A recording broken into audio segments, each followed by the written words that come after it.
За сайн байцгаана уу залуусаа. Арилжаа болон хөрөнгийн зах зээл дээр суралцж яваа, судалж яваа залуустай зориулан бүтээгддэг MM Talk-ийн шинэ дугаар эхлэхэд бэлэн болоод байна. За тус дугаар дээр бид та бүхэндээ Forex-ийн зах зээлийн талаар мэдээлэл бэлтгэн хүргэж байна. За ингээд нэвтрүүлгээ эхэлцгээе.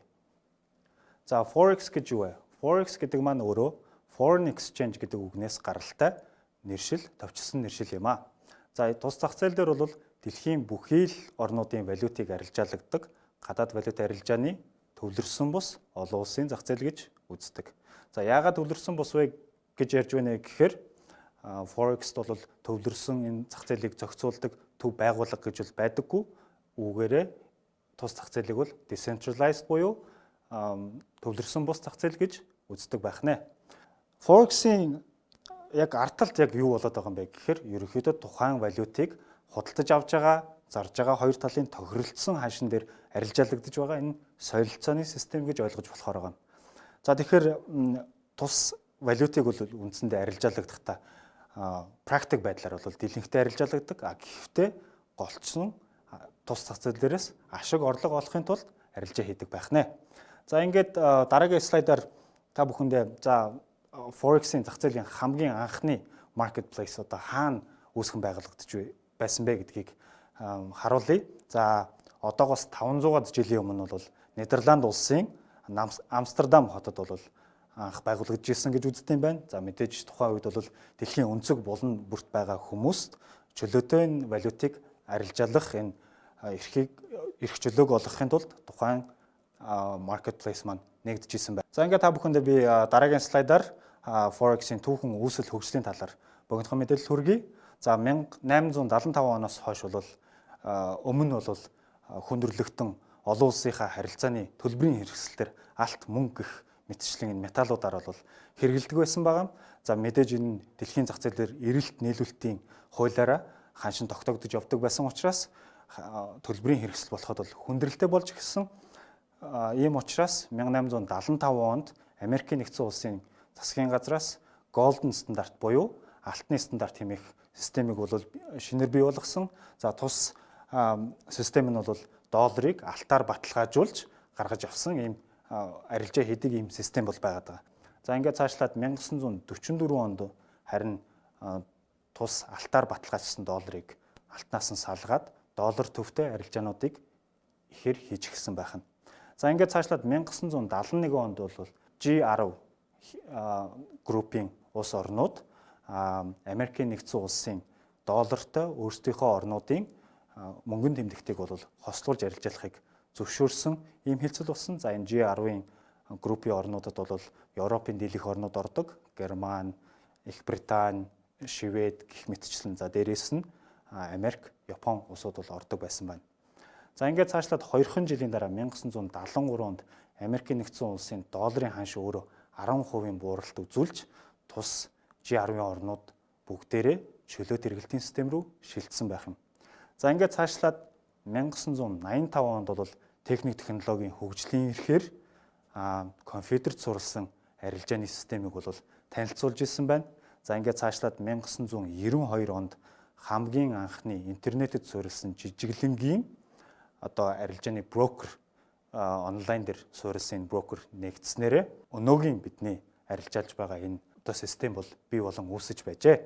За ингээд явсаар байгаад тус зах зээл маань өнөөдөр дэлхийн хамгийн том, хамгийн их хөрвөх чадвартай зах зээл болон хувирсан. За өдөрт 6.8 тэрлион доллар эргэлздэг ийм том зах зээл болж үүсэн хөгжиж яваа билээ.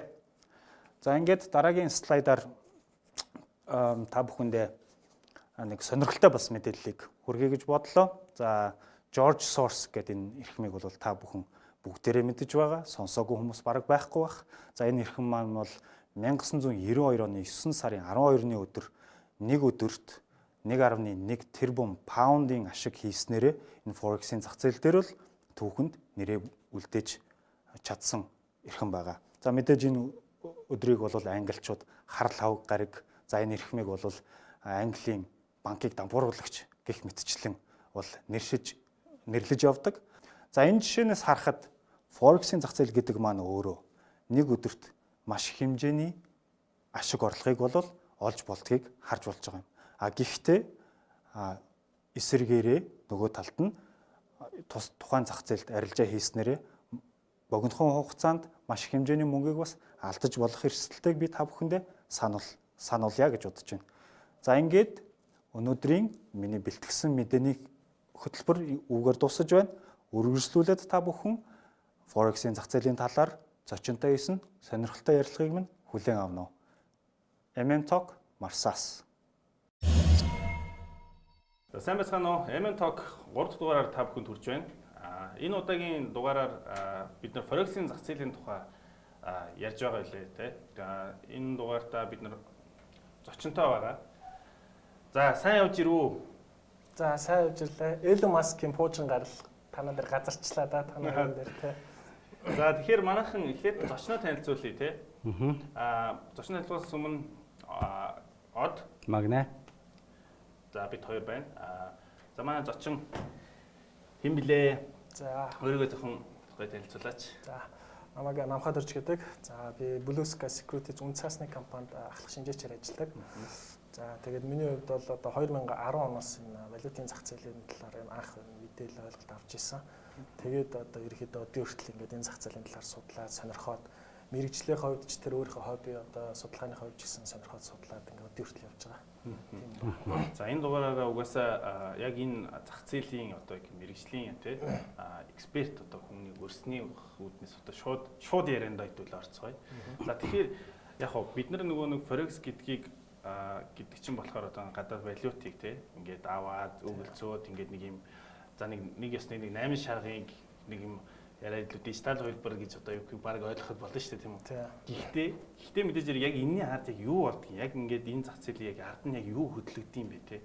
Ер нь яг энэний ард одоо яг юу болоод идэх юм бэ гэдэг талаар нь илүү мэрэгжлийн үгнээс бас үзэгчтэй бас сонирхолтой сонирхолтой байна. Ерөнхийдөө бол валютын зах зээлийг одоо манад яг Монгол улсын хувьд бол ерөнхийдөө нэг 90 он гараад хүмүүсд бас ингээл алт дийлрийн хэрэг гээл ингээл те ямар нэгэн байдлаар ингээл тэгэл банкудаас анх Анод банк энтер ингээл Монголд энэ валют арилжааг ингээд одоо өөрсдийн платформоор дамжуулаад ингээд санал болгож ирсэн. Тэрнээс хойш ингээд бас нэлээд олон жил болсон байна.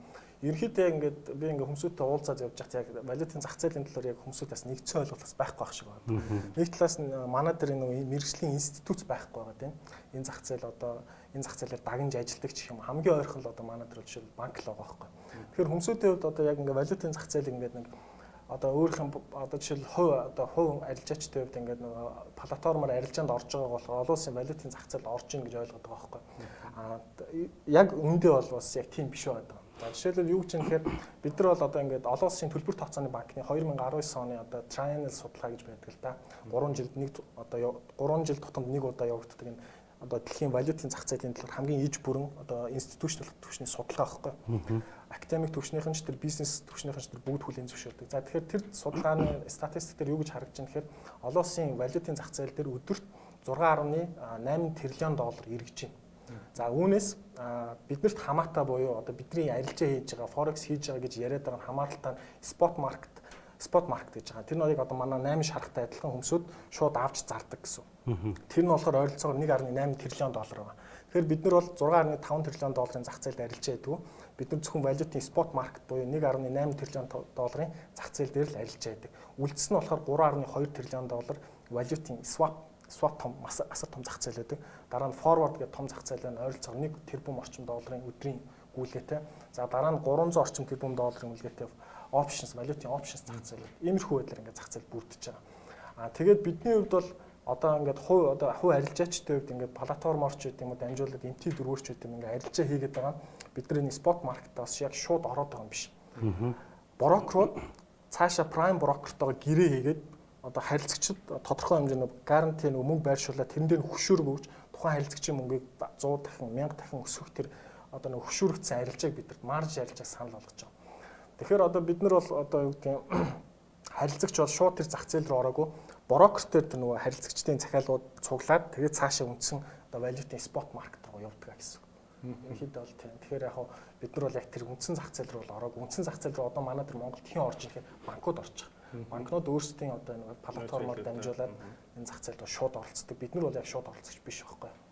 За яг энэ сэдвээр яг ярьсных одоо хэдүүлээ болохоор чинь за MT4 гэж түрүүн жишээ татлаа те. Энд дэр чинь бас маш олон үйлчлэгнүүд байдаг шүү дээ те.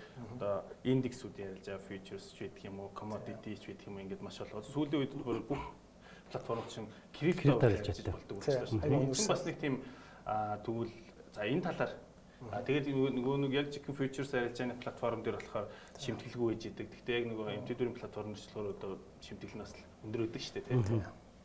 Ерөнхийдөө бол одоо манай дээр энэ арилжаалж байгаа энэ бүтээгдэхүүнүүд маань ерөнхийдөө санхүүгийнхаа нэр томьёоны дагуулгын хувьд ч гэх юм уу CFD арилжаа гэж явж байгаа тийм. Тэгэхээр CFD арилжаа гэдэг маань contract for difference буюу гэрээний зөрүүнээс одоо арилжаа ашиг хийдэг.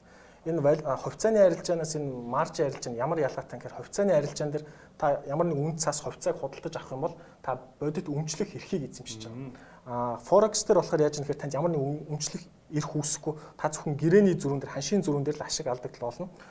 Хувьцаан дээр жишээл хувьцааны ханш унаад тэг боллоо гэхэд таны карманд хувьцаа нь бол байж л байна. Эргээд өсөх магадaltaй. Валютын зах зээл дээр танд өмчлөх эрх байдаг учраас ханш нэлээд доош яваад нөгөө margin call буюу ингээд нөгөө доод хязгаартай хүрлээ гэхэд та бүх мөнгө алдах тийм эрсдэлтэй байна. Үндсэн ялгаа. За тэгээд энэ гэрээний ялгаа буюу энэ өөрөө санхүүгийн үүсмэл хэрэгсэл байгаа. Тэгэхээр энэ санхүүгийн үүсмэл хэрэгслээр одоо энэ брокерууд, liquidity provider-ууд ингээд маш их эрчимтэй орж ирж байгаа. Үр дүнд нь юу болж байгаа гэхээр энэ баг нөгөө санхүүгийн бодит зах зээл нөгөө хувьцаа, түүхийд, үүсмэл энэ дериватив энэ зах зээлүүдээс баг илүү том юм CFD зах зээл ингээд үүсчихэж байгаа. Тэгээ энийгээ хүмүүсүүд одоо энэ одоо маржин арилжаалж байгаа хүмүүсүүд баг нэг хувьцаа арилжаалаад байгаа юм шиг эсвэл CFD одоо coin арилжаалаад байгаа юм шиг энэ ялгаж ойлгоно. Гэтэл бол тэр хүмүүс үүсмэл гэрээ арилжаалаад байгаа. Тэгээ ялгаатай. Тэгэхээр одоо энэ яаж юм боломжтой болж байгаа нэхэр нэг талаас ингээд retail буюу дэлхийд дээр хэдэн зуун сая хүн ингээд энэ лөө одоо энэ CFD ягаад юм алдартай болоод энэ нэхэр 90 оноос хойш ингээд уламжлалт санхүүгийн зах зээл бол futures option хувьцаа гэдэг зах зээлүүд байсан. Энэ бүх зах зээл санхүүгийн хэрэгслүүдийн өрмөц одоо энэ шинэ чанаруудыг CFD-ээр оруулсан. Жишээлбэл одоо futures дээр ч юм уу ямар нэгэн байдлаар ингээ маржин ингээд арилжаанд оруулах нөгөө маржин барьцаа нөх өндөр байгаа дахаар CFD дээр тэр нь жишээл хөшүүр гэдэг юм бууруулаад өгчөж байгаа. Тэгээд одоо юу гэдэг хоногийн swap ч гэдэг юм ингээд олон талын юмнууд ингээд давуу болон сул талуудын шингээхээр ингээд эцсийн хэрэглэгчд маш хэрэглэхэд амархан болчиход байгаа. Тэгэхээр ингээд дэлхийд даяар их алдартай болоод ингээд хүмүүсүүд их түгээмэл ашиглагч чинь манайд бас нэгээс олон брокерууд янз янзын байдлаар ингээд хүргэж чинь. Тэгээд тийм. Forex-ийн тухай ярьж байгаа чинь бас нэг сонирхолтой. Одоо чинь анх ингээд Forex-д орж байгаа хүмүүс зарим нэг зүйлийг ойлгодог юмнуудын нэг нь одоо нэг short буюу sell дарах гэж нэг энийг нэг энгийнээр тайлбарлавал юу яаж ойлгох вэ тий. Тэгээ аваагүй зараад идэг гэдэг нэг юм сонио ойлгох. Гэхдээ бид нар бол ойлгоод идэг. Гэхдээ тайлбарлахад нэлээд төвөгтэй шүү заримдаа байдаг. Энийг зүгээр одоо шинээр орж иж байгаа хүмүүс энгийнээр тайлбарлавал юу гэж тайлбарлах болоо. За хувьцаан дээр бол жишээлбэл бид нар бол хувьцаанаас яаж ашиг олдог гэхээр хувьцааны үн өсгөхөд ашиг олдог. Эсвэл дивиденд буюу ногдол ашигаас нь ашиг олдог. За тэгвэл энэ CFD төрлийн бүтээгдэхүүн дээр зөвхөн өсгөхөд нь ашиг хийх биш, унахт нь ашиг их боломж байгаа. Тэр нь одоо ямархуу боломжоос үүсэж байгаа гэхээр яг нөгөө брокер цаанаас нэг зээл авчиж чинь гэсэн үг. Цаашаа том санхүүгийн институтээс Tier 1, Tier 2 төрлийн том санхүүгийн институттэй prime broker гэрээ хийгээд тэгээд тэн дээр нөгөө асар их хөшүүргийн том яг энэ бол уламжлалт зах зээл дээр ч гэсэн ингэж borrow гэдэг ямар нэгэн бол asset backed юм төрлийн ингээд юм зээлийн хэрэгслүүд байдаг л да. Тэрэн дээр барьцаалаа short арилж авдаг. CFD-ийн хувьд бол юугаараа давуу байна гэхээр брокер нь ингээд нэгдсэн том нэг зээлийн гэрээгээ тэрийг жижиглээд ингээд хүнд өгчөж байна. Тэгэхээр ингээд хоёр талын ханшийн ингээд хоёр талын хөдөлгөөн дээр орох тэр нөгөө юу гэрээгээр бий болчихж байгаа. Хэдэг нэг юм хийсвэр юм шиг одоо яагаад байгаа боловч ингээд тодорхой ингээд олон талаас хараад ирэх юм бол бас ойлгох тохиол байдаг. Одоо үнтэй байх нь авчаад мань хүн зарангуудаа ханш унахаар хямдхан байхад нь аваад би танаас зээлс юм буцаага өгчөө гэд дундаас ашиг аваад байгаа л процесс үстэй. Ер нь бол тэгээ шортыг одоо бас нэг төрлөөр нь хэлбэрлээ. Тэгээ ялчгүй бол одоо үүсмэл хэрэгсэл болчихсон. Ингээд хоёр одоо үүсмэл үүсгэж байгаа тийм. Тэр үүсмэлийг одоо хөшүүрөгцөн тэр дүнгийн хэн хариуцж байгаа гэхээр харилцагч өөрөө тэр нөгөө позиционнээсээр захиалга нээснээр тодорхой хэмжээнд дэнчин дээр тавьчих. Тэр маань өөрөө энэ тэр нөгөө хөшүүрэг өгөх тэр үндсийн нөхцөл болчиход байгаа. Тэгээ одоо яг нэг хувьцаанд дээр гэсэн шорт одоо түрүүн зээлэд гэж шүү дээ. Зээлэд одоо шорт орж ашиг их боломж өгдөг ч гэсэн Forex-ийн зах зээл бол бас энүүгээр их даваатай юм. Ягаад гэвэл buy шууд дарж болно, sell. Энэ хөдөлгөөнөөс ашиг болох боломжтой тий. Одоо тэр юм бодоод шаардлагагүй. Төвчөө зүйл байх. Ашиг хийж болж гин, унжаахт нь ашиг хийж болж гин гэдэг нь бас нэлээд даваатай байгаа. Тэр нэг хэлбэр их амархан энгийн болгоод өгсөн юм. Манай зочны хувьд болохоор яг одоо юм санхүүгийн чиглэлээр одоо гинтэй сурч төгсөөд тэгээд миний дипломынхаа ажил надад сонирхол татсан л да. Тэр талаараа ярихгүй юу? Ер нь бол яг ямар сэдвийн хүрээнд дипломынхаа ажлаа бичв. Тэгээд бас явахдаа энэ дээр нь бас юу орчив те. Тийм. За яг би ерөнхийдөө бол өөрийнхөө нэг түүхээс бицсэн бас явчих те. Би 2010 онд анх оюутан байхдаа яг энэ зах зээлийг анх мэдчихсэн сонингоос ч илүү сонин дээр тэр үед тэгдэг байсан юм аа нэг 880 мянга ч илүү тухайн үеийн ханшаар тэгээд 800 мянгаар форексийн сургалт юм лээ. Тэгээд би тэрийг уншаад надад ямар бодол мэдрэмж төрж ирсэн гэхээр энэ нэг л гоё юм байгаад энэ те нэг л амархан мөнгө олдог юм шиг те. Тэгээд анх нэг FX-ийн ч илүү юун дээр ч илүү нэг данс нэгээд $800 шатаж өгөөл. Тэгээд нэг болчмоорч юм шиг болмоорч юм. Тэгэл тэр үеэс хойш ингээл янз бүрийн клуб тэр үед чи олон клубүүд Монголд байжсэн. Клубүүдээр дамжаал явдаг байсан. Янз янзын ахнар, янз янзын түүхүүд байсан. Тэг ингээ харж байхад тэр манад энэ зах зээлийн хувьд бол ялангуяа одоо ингээ энэ зах зээлийн хувьд бол их тийм сөрөг түүх ихтэй байдаг. Одоо олсон ингээд амжилттай түүх багтаа ингээд нэг бие биенийхээ хулигдсан ингээд олон хүнийг ингээд алдагдулд оруулсан ч гэдэм тийм. Тэгээ энэ нь болохоор нэг таас хүмүүсүүд Монголд одоо хүмүүсүүдийн санхүүгийн боловсрол таар байна. Тэрнээс бол нэг суурь шалтгаан болж байна. Нөгөө талаас болохоор зэрэг энэ чиглэлийн одоо энэ санхүүгийн зах зээлээр дагнж ажилтдаг мэргэжлийн олон улсын зах зээлээр ажилтдаг мэргэжлийн байгууллагууд сангууд юунууд байхгүй байгаадаас холбоотой. За өөрөө сайн миний хувьд сургалт юуг асуулаа гэдэг чинь нөгөө судалгааны ажлыг. Тэгэхээр судалгааны ажлын хувьд яг тэр үеэс эхлээл би энэ зах зээл яаж ажилтгийг те хаана юу гэдэг ингээл хүмүүстэй уулзаар ингээл энэ талаараас асуугаа сонирхол явдаг байсан. Тэр үед ерөнхийдөө ингээд нэг юм надад нэг ээж бүрийн хариулт өгчих ерөөсөө олддгүй байсан. Тэгээ би нэг урд сурах боломж гараад те тэнд сурч байхдаа өөрийнхөө судалгааны ажлаа албаар одоо юуны санхүүгийн зах зээлийн талаар тэр дундаа валют түүхий дээр одоо загварчлал машин learning ашиглах боломжийн талаар судалгаа хийсэн байдаг. Тэгээ машин learning гэдэг нь бол ерөнхийдөө химэл оюун ухааны дэд салбар. Одоо ерөнхийдөө та бүхэн мэдж байгаа нь Facebook бүх юм дээр биднийг ингээд нэг Facebook руу нэг ороод ингээд эргээ гараад ирэхэд бидэрт нөгөө сонирхчоо судалж байгаа юм автоматар санал болгоод эхэлдэг. Тэр юу ажиллаж чинь гэхээр цаана машин learning ажилладаг байхгүй. Химэл оюун ухаан гэж бид яриад байгаа бол цаана машин learning техникүүд ажилладаг. Тэгэхээр би ерөнхийдөө энэ машин learning техникийг энэ санхүүгийн зах зээлээр ашиглаад таамаглаж болох нь те богино хугацаанд нэг цагийн хугацаанд 5 минут 10 минутаар таамаглаж болох уу гэдэг юм судалгаа хийж байгаа. Тэр явцтай энэ санхүүгийн зах зээлийн үүх хөгжил үүсэл юу болсон энэ талаар гэдгээр илүү судалж байгаа. Тэгээ яг өөрийнхөө ингээд судалгаанаас ингээд цаашаа гүнзгийрүүлээ ярихад бол яг энэ зах зээлийг хөдөлгөөд байгаа зүйл нь цэвэр эрэлт нийлүүлэлт байгаад байгаа. Авж байгаа, зарж байгаа. Хувьцаан дээр ч ялгаагүй. Одоо хувьцааны ханш өсөөд ийн гэдэг нь хувьцааг худалдаж аваад ийн гэсэн. Тухайн бүтээгдэхүүн унаад ийн гэдэг нь ямар нэгэн байдлаар зараад байна л гэсэн. Тэгвэл валют энэ том 6.5 тэрлион бидэрт хамаартай 1.8 тэрлионы зах зээл дээр бид нэр одоо тэр авж байгаа зарж байгаа тэр нөгөө захиалгын сан гэж ярьдаг те хувьцаан дээр бол захиалгын сан гэж ярьдаг. Энэ захиалгын сан харах боломжтой юм уу? Энэ бол боломжтой байдаг. Олон улсын валютын зах зээлийн спот маркетын төлбөр тооцоо нь CLS буюу Continuous Linked Settlement гэдэг байгууллага дээр өдөр болгон settlement нь явж идэг.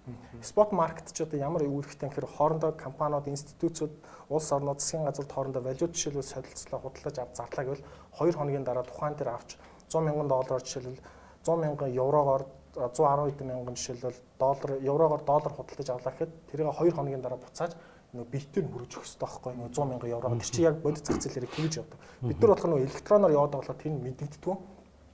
Яг бодитоор бол тэг солилцдог. Тэр нь болохоор continuous linked settlement гэдэг дэлхийн одоо том банкуудын гишүүнчлэлтэй энэ байгууллага төр явдаг. За тэгээд энэ дээр бол дата үүсдэг. Хэдэн мянган дата өдөр болгон хэдэн тэрбум дата үүснэ. Тэгээд эндээс бол ингээд дата аваад ингээд ашиглах боломжтой байдаг. Намайг энэ байгууллагатай хандж байхад бол ойролцоогоор 4 хөрөнгө оруулалтын сан нэг төв банк эдний датаг ашиглаад ингээд өөрсдийнхөө ингээд нөгөө үйл ажиллагаанд ингээд загварчлалтаар ашиглаад явж исэн гэсэн тийм статистик надад өгч исэн. Тэгээд би бас Монголд ирснийхаа дараа бас арилжааны банкуудтай уулзаад тэр датаг нийлээ худалдаад авчих. Би ингээд датаг ингээд хуургаад одоо ингээд боловсруулаад та хэд ингээд хүргээд өгье. Та хэд энэ дээр орох юм бол илүү өндөр магадaltaй одоо тийм ханш одоо валютын арилжаанд оролцох боломж нэгтнэ гэж тухайд явжсэн бол тэр үед машин learning гэдэг ч бас хүмүүс ойлгохгүй байсан. Тийм хараад он гэх юм бол бараг тийм баг шүү. Гэтэ ер нь юу гэсэн үг лээ? Энд чинь нөгөө нэг арилжаад яваад болцсон. Тэгээд тэрийг хүргэж өгдөг мэдээллүүд ингээд солилцож идэг тэр датаг яриад байна уу? Эсвэл ирээдүйд хийгдэх дата нь одоо гэрээний хилцлийн захиалгуудын талаар дата юу яриад байна уу? Яг ингээд нөгөө захиалга нь ингээд биелэгдсэн захиалгууд гэсэн. Одоо биелэгдэж байгаа буюу эсвэл хүлээгдэж байгаа захиалгууд. Одоо жишээлбэл дэлхийн Deutsche Bank одоо юу гэдэг нь Goldman Sachs-тай ингээд $100 сая ч гэдэг нь хилцэл хийлээ, валютын арилжаа хийлээ. Тэр арилжаалтын арилжаа нь яг эцсийн дүндээ хаана очиж одоо хувьцаан дээр нөгөө clearing house гэдэг шүү дээ. Одоо манайхаар төлөв тооцсон төв clearing гэдэг хувьцаанууд нэг талд нь өгөөд нөгөө талд нь мөнгөний өгдөг. Тэрнтэй адилхан хувьцаа ч өөр хоёр бараа ахгүй. Нэг нь нэг төрлийн валют, нэг нь нөгөө төрлийн валют. Тэгэхээр хоорондоо валютуудаа солилцох хэрэгтэй. Тэрийг дунд нь зуучлалтыг итгээд байдаг байхгүй яг төлөрсөн. Тэр нь болохоор CLS гэх байгууллага. Тэгэхээр тэр байгууллага дээр одоо яг тухайн ингээд нөгөө тухайн өдөр гүйцэтгэгдсэн нийт арилжааны хэмжээ авах захиалга зарагдсан хэмжээ болон зарагдах байгаа нөгөө захиалгуудын орцсон байгаа хүлээгдэж байгаа тэр юмнууд бас тавар харагдчихэдэг. Тэгээ тэр датаг хэн өгдөг юм гэхээр Nasdaq-ийн охин компани Quandl гэдэг юм альтернатив дата нийлүүлдэг юм компани байдаг. Эднийхээс ингээд авч бол. Гэтэ нэлийн үнэтэй л дээ. За нөгөө талаараас бас ингээд датаг ярьсан чинь ингээд тэгвэл Reuters банк хоорондын зах зээлийн юу холбож идэг Reuters дээр дата байдаг юм уу те. Тэгээ би нөгөө Reuters-аас дата авъя гэсэн чинь Reuters дээр нөгөө валютын төлбөр тооцоо хийж байгаа дүн нөр бага байгаа. Ойролцоогоор нэг өдрийн юу нэг 300-аас 400 сая доллар ч байл. Тэр чинь бол том зах зээлийн хажууд аюу жижиг тоош та. Тэгэхээр би тэрэн дээрс авсан датан дээр үндэслэж нэг арилжаа ингээл хитрхи нөгөө нэй буюу гинэн болж байгаа байхгүй тий. Тийм болохоор бол одоо Reuters одоо энэ банк хоорондын олон улсын валютын зах зээлийг чинь банкуд хооронд эхлээд нөгөө хамгийн дээд давхарт нь банкуд үүсгээд байгаа шүү дээ тий. Валютууд хоорондоо солилцож байгаа. Тэд нар хоорондоо ямар системээр харилцаж байгаа гэхээр Reuters EBS гэх систем байна. Монголд бол их хвчлэн одоо EBS-үүдийг ашиглаж байгаа биш Reuters-ыг ашиглаж байна. EBS-ийг ашиглаж байгаа юу баг байхгүй. EBS нь өөрөө үнэтэй байхгүй. Арай л универсалтын платформ. Бас зарим банкуд жижиг банкуд бол одоо нөгөө Bloomberg-ийн терминалуудыг ашиглаж байгаа бас юунууд бас байх шиг байна. Банкуд нийлэн байгаа тийм Bloomberg бол.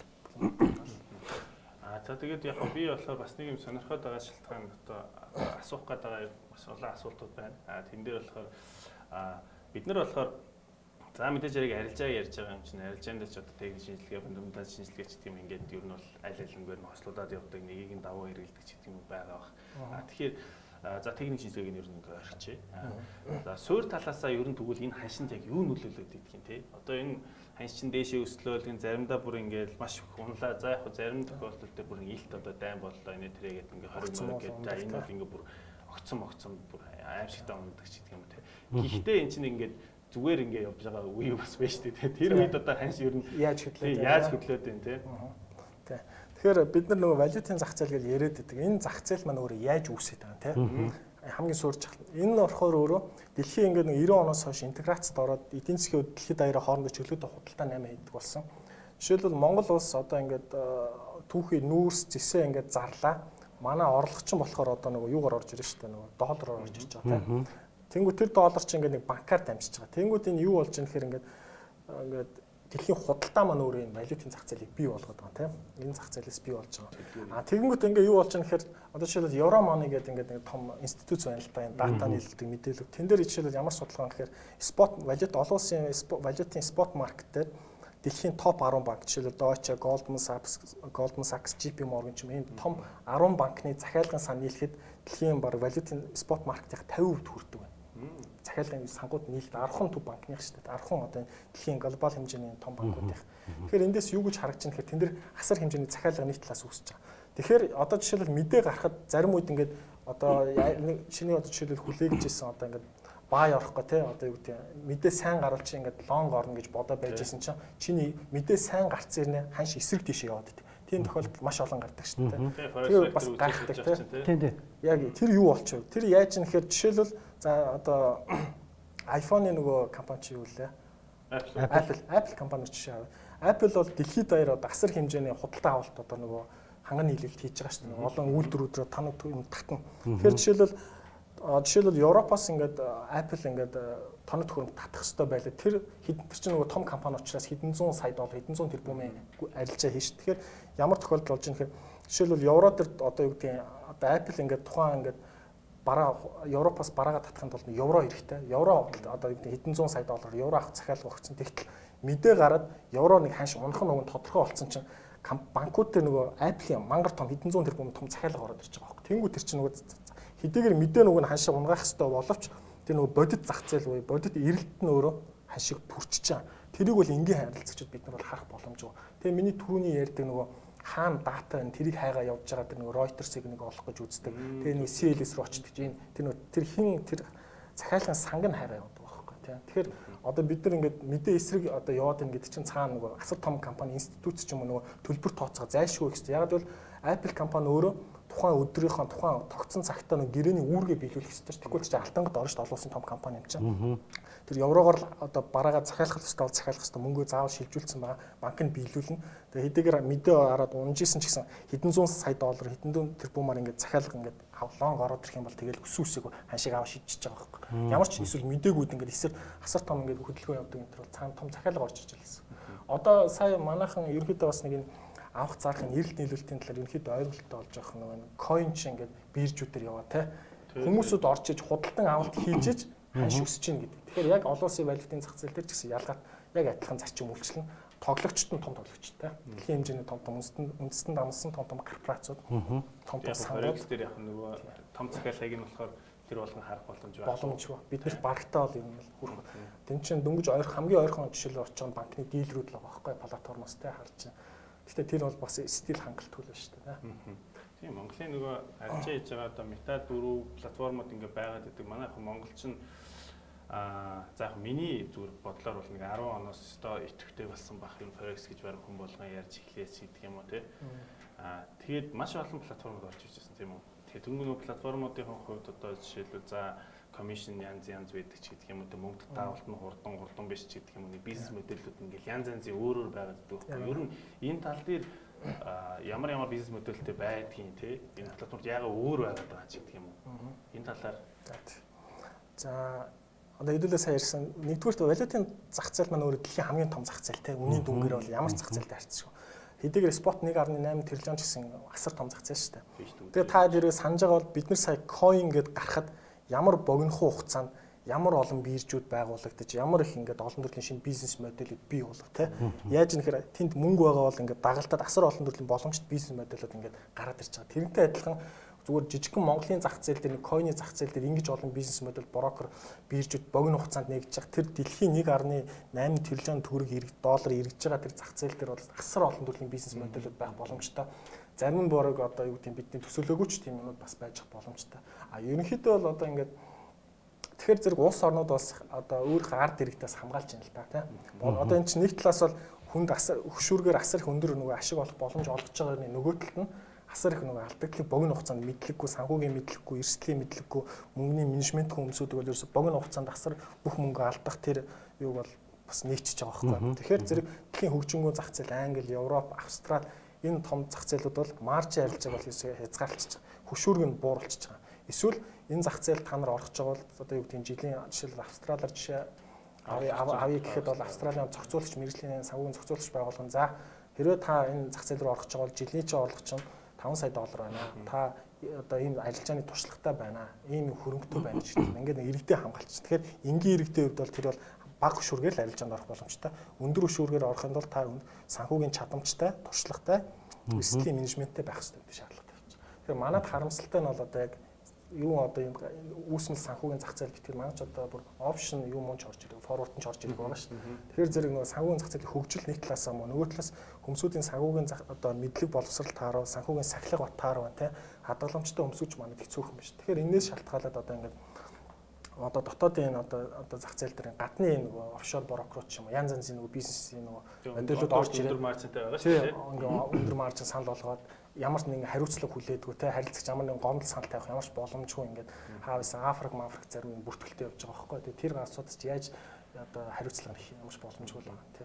Гэтэ энэ бас юу те бизнес модельийн уучлаарай. Бизнес модельийн юм бодвол нөгөө нэг миний хэлгээд санаа болохоор яг нөгөө захиалгаа эндээ гүйцэлдүүлээд дараа нь тэр нөгөө нэг яг банк руугаа явуулдаг ч гэдэг юм эсвэл шууд захиалагч банк руугаа явуулдаг ч гэдэг юм ингээд нэг арай өөр бизнес модельтэй байгаад байдаг шүү дээ. Би тэрийг нь давлах гэжсэн байхгүй юу? Маа Монгол бас нэг тиймэрхүү ялгаатай брокер байгаад байгаа шүү дээ.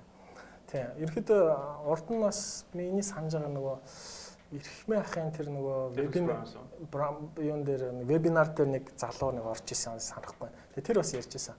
Юу гэж нэхэр нөгөө зарим брокерууд бол харилцагчийн захиалгыг өөртөө байрлах хадгалаад харилцагчийн захиалгатай ингээд өөрийнхөө ингээд одоо харилцагчийн эсрэг бооцоо тавьчих ч юм уу баг тийм нэг талаа ингээд харилцагчийн захиалгыг өөртөө байлгачдаг.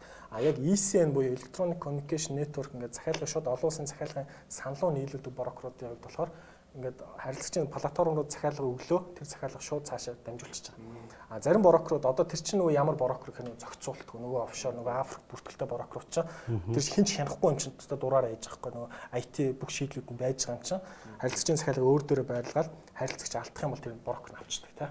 А тэгээд харилцагч олсод өөрөөсөө гараад тэгээд эн чинь нөгөө ихэнх тохиолдолд магадлалаараа дандаа одоо 70-80% та нар янз бүрийн марж арилжааны форекс брокерууд руу ороод харах юм бол вебсайтын төгсгөл хэсэгт энэ брокерыг энэ одоо шийдлийг санал болгож байгаа энэ институцийн арилжаа хийж байгаа хүмүүсүүд бараг 70-60-аас 70% алддаг шүү гэдэг ингээд бүгдэн дээр текст байж тийм. Ер нь 60-аас 80% байдаг. 60-аас 80% ч юм уу. Тийм. Тэгэхээр чи тэр нөгөө харилцагчийн эсрэг ажиллаж байгаа брокер чинь зохицуултгүй брокер чинь ингээд л тийм магадлалаар л бараг арилжаа хийж.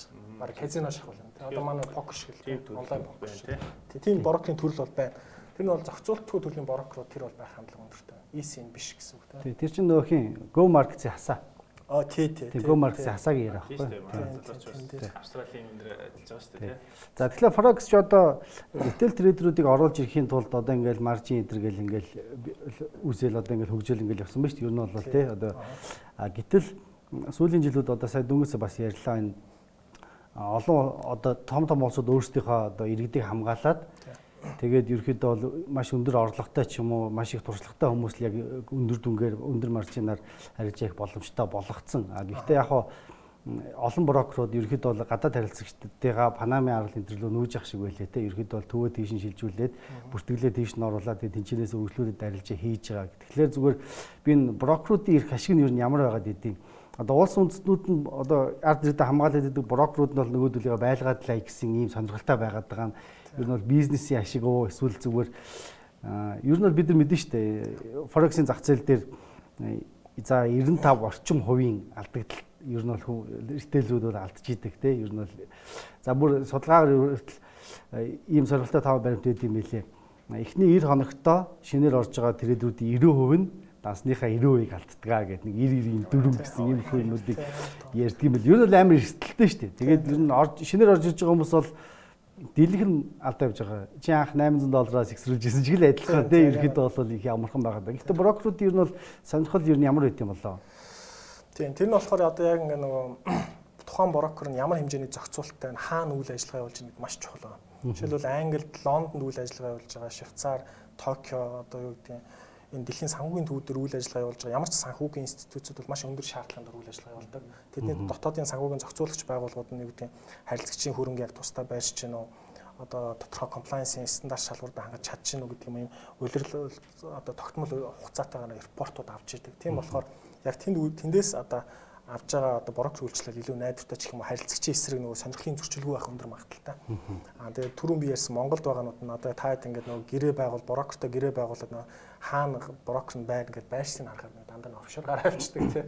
Тэгэхээр чи нөгөө зохицуултаас гараа авчихараа л биш болол авчиж. Ер нь Монголд байгаа брокерууд ихэвчлэн за ихэвчлэн биш бараг бүгд дээр white label энэ төр байдаг бах те. Ер нь бол тийм одоо ерөөхдөө шууд нөгөө өөрсдөө хөгжүүлээгөө гэрлэн хөгжүүлсэн технологиг энэчээл одоо нутагшуулж яана гэсэн үг тийм. Тиймэрхүү байдаг тийм.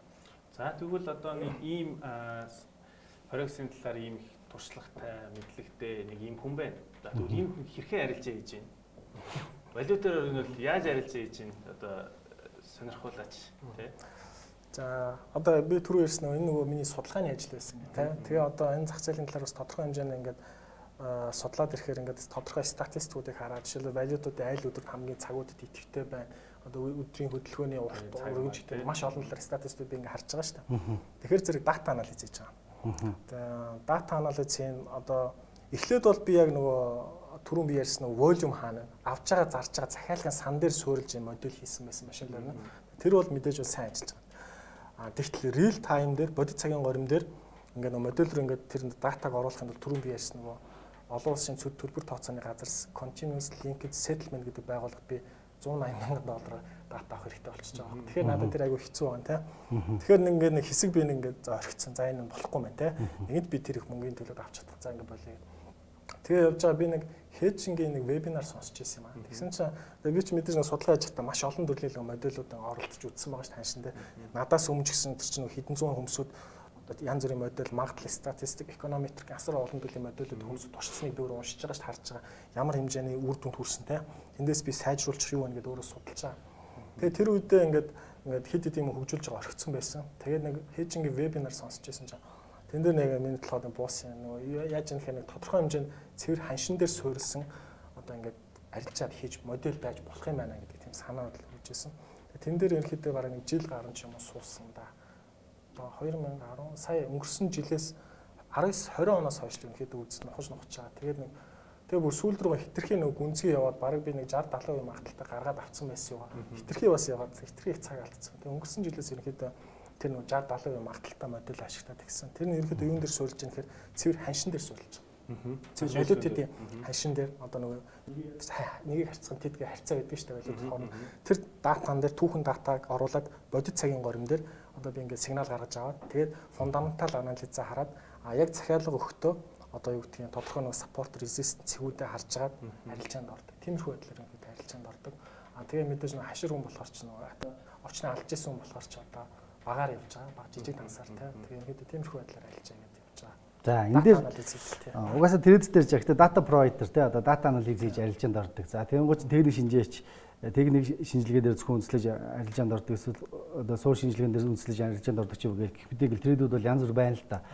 Бид нар зүгээр нэг ижилхэн байж болох байсан нэг хэдийнүүдийг би асуух гэдэггүй. За мөнгөний менежментийг ерөөхдөө яаж барьдаг вэ? Энэ дээр энийг ер нь хэр одоо ач холбогдол өгдөг вэ?